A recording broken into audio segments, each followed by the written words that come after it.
Les Actes des Apôtres, chapitre 16. Il se rendit ensuite à Derbe et à Lystre. Et voici, il y avait là un disciple nommé Timothée, fils d'une femme juive fidèle et d'un père grec. Les frères de Lystre et d'Icône rendaient de lui un bon témoignage. Paul voulut l'emmener avec lui et, l'ayant pris, il le circoncit à cause des Juifs qui étaient dans ces lieux-là, car tous savaient que son père était grec.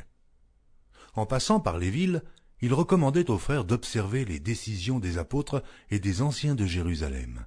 Les églises se fortifiaient dans la foi et augmentaient en nombre de jour en jour. Ayant été empêchés par le Saint-Esprit d'annoncer la parole dans l'Asie, ils traversèrent la Phrygie et le pays de Galatie. Arrivés près de la Mysie, ils se disposaient à entrer en Bithynie, mais l'Esprit de Jésus ne le leur permit pas. Ils franchirent alors la Mysie et descendirent à Troas. Pendant la nuit, Paul eut une vision. Un Macédonien lui apparut et lui fit cette prière. « Passe en Macédoine et secours-nous. » Après cette vision de Paul, nous cherchâmes aussitôt à nous rendre en Macédoine, concluant que le Seigneur nous appelait à y annoncer la bonne nouvelle. Étant partis de Troas, nous fîmes voile directement vers la Samothrace, et le lendemain, nous débarquâmes à Néapolis. De là, nous allâmes à Philippe, qui est la première ville d'un district de Macédoine et une colonie. Nous passâmes quelques jours dans cette ville. Le jour du Shabbat, nous nous rendîmes hors de la porte vers une rivière, où nous pensions que se trouvait un lieu de prière. Nous nous assîmes, et nous parlâmes aux femmes qui étaient réunies. L'une d'elles, nommée Lydie, marchande de pourpre de la ville de Thyatire, était une femme craignant Dieu, et elle écoutait. Le Seigneur lui ouvrit le cœur pour qu'elle fût attentive à ce que disait Paul.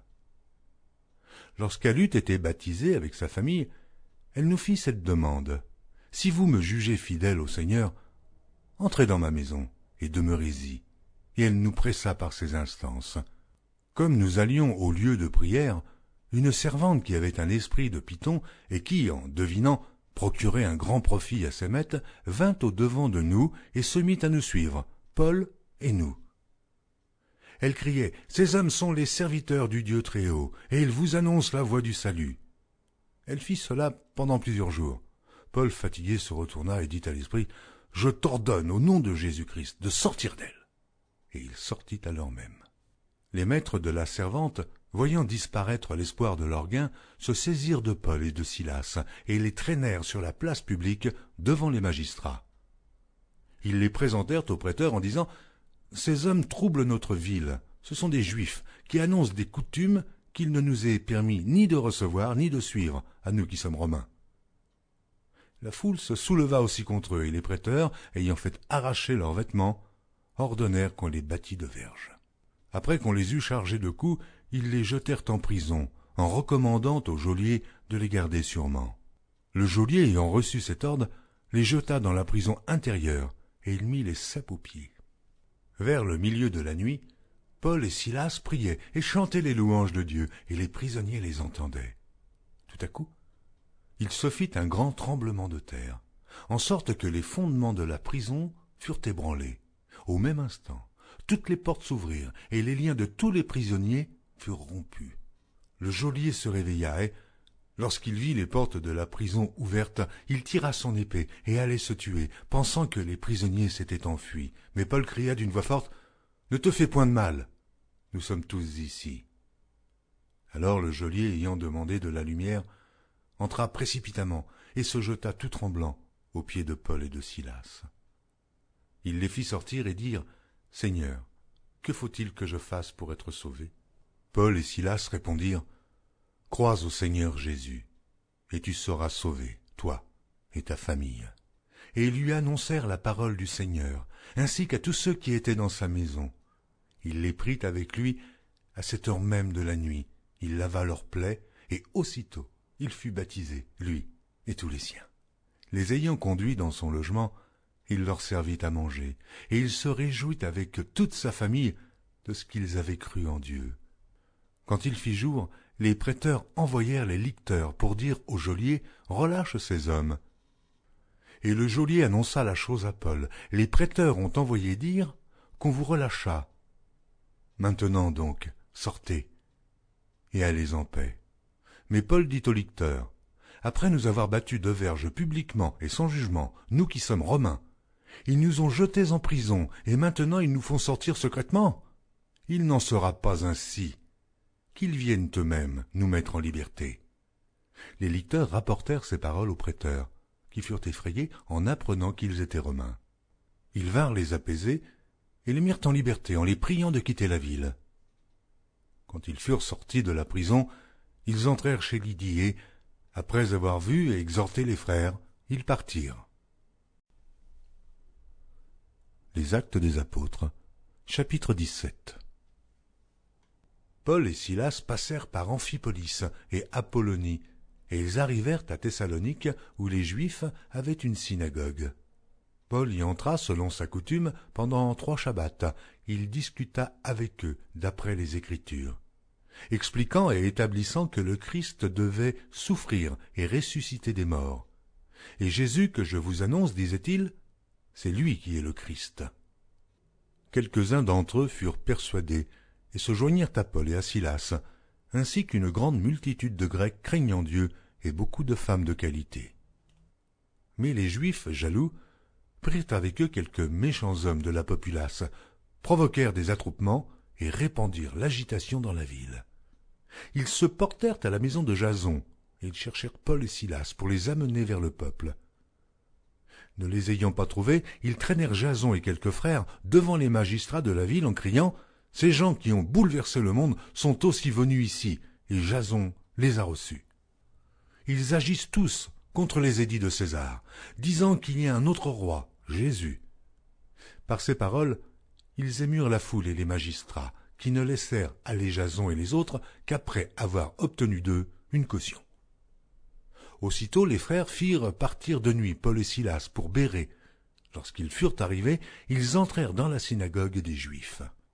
Ces Juifs avaient des sentiments plus nobles que ceux de Thessalonique. Ils reçurent la parole avec beaucoup d'empressement, et ils examinaient chaque jour les Écritures pour voir si ce qu'on leur disait était exact.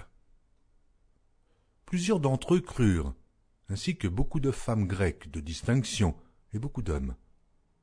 Mais quand les Juifs de Thessalonique surent que Paul annonçait aussi à Bérée la parole de Dieu, ils vinrent y agiter la foule. Alors les frères firent aussitôt partir Paul du côté de la mer. Silas et Timothée restèrent à Bérée.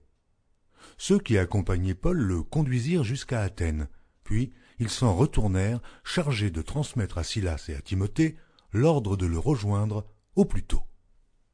Comme Paul les attendait à Athènes, il sentait au-dedans de lui son esprit s'irriter à la vue de cette ville pleine d'idoles.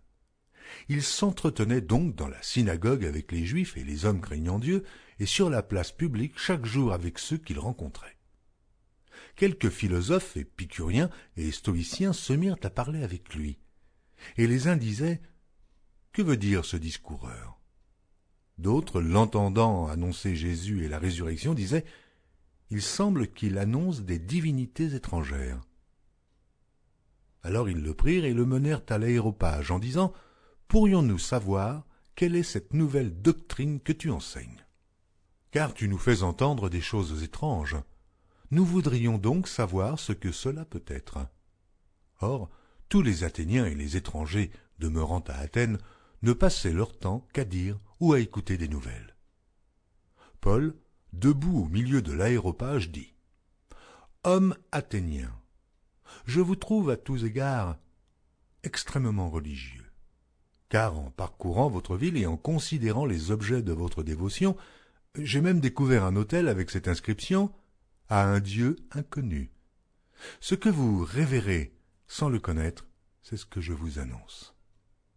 Le Dieu qui a fait le monde et tout ce qui s'y trouve, étant le Seigneur du ciel et de la terre, n'habite point dans des temples faits de mains d'hommes.